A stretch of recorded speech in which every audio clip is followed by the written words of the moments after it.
Thank you so much for joining us as always. So let's just look at the current situation. Of course, looking back to September 2008 elections, you had the MPLA, of course, Dos Santos's party winning 81% of the votes. The three top opposition parties only holding 15% of the votes right now. Is there any likelihood that they'll be able to substantially increase their votes this time around?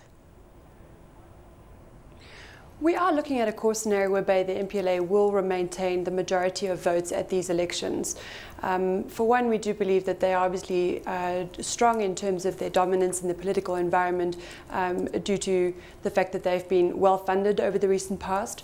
They have measured considerable success in terms of stabilizing the economic situation and obviously materially contributing to strong economic performance over the recent past. There has, however, of course, been concern about the equitable nature of that growth and the unequal distribution of wealth that we have seen remaining in place in the Angolan economy. There's a potential likelihood that the opposition parties will benefit from that situation and might see an increase in their share of votes at the elections tomorrow. The problem with the opposition parties in the Angolan context is, however, that they are fairly fractionalized and have been, as I mentioned, underfunded over the recent past. A number of new coalitions as well as new parties have emerged at these elections, and they've only been in place for as little as 6 months.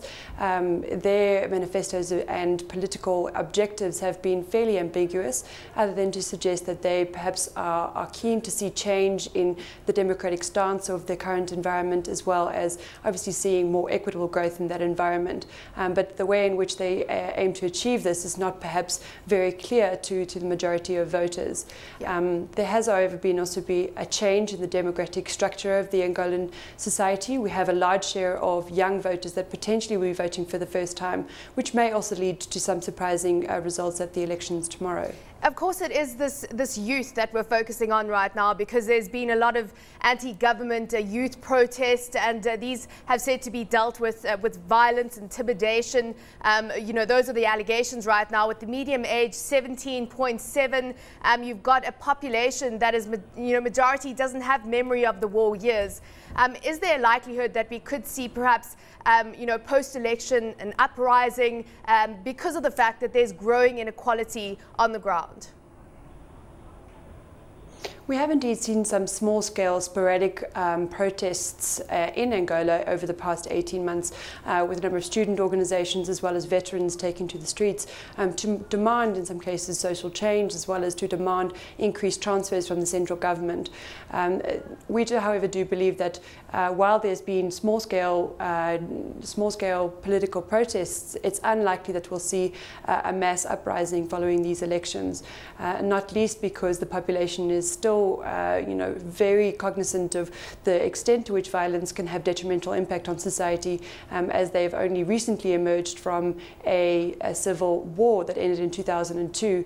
And as you say, a large share of the population may not have a strong memory of this, but I think the older generation has impressed on the younger generation the negative impacts that widespread violence can have.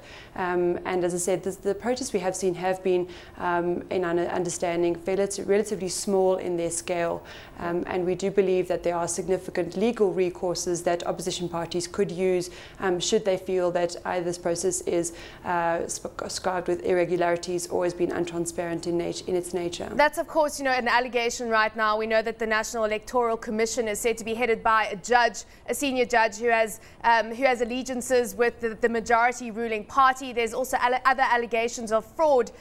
So, of course, this is an important milestone if you're looking at the credibility of the government from an external perspective. So it's all eyes from foreigners who have been very, supportive of Angola. Indeed, and it will be critical to see how credible this electoral process is, and I think that will be the true test for Angola. As you've mentioned, these are only the third election that they are holding since its independence. So it will be a true test to see how far they have come in their maturing process of moving towards a more democratic society. So we'll be seeing how well this process is managed. It is being observed by a number of international observation missions from the region, but also from the Portuguese-speaking countries. So they have been in the country for a number of days now and will continue to monitor the election process in addition to the domestic civil society organizations, which are up to 3,000 in number, which will also be monitoring the electoral process. So we will keenly watch the process unfold and the election results over the course of the weekend up until we believe Monday, when we do expect the results to be fully announced. And that will be the true test, I believe, for the Angolan society. And of course, Dos Santos in power for 33 years, one of the last standing autocratic governments that we're seeing in Africa right now. Yvette, thank you so much for joining us. We will follow the story, of course, here on CNBC Africa tomorrow. Yvette Babb joining us there from Standard Bank.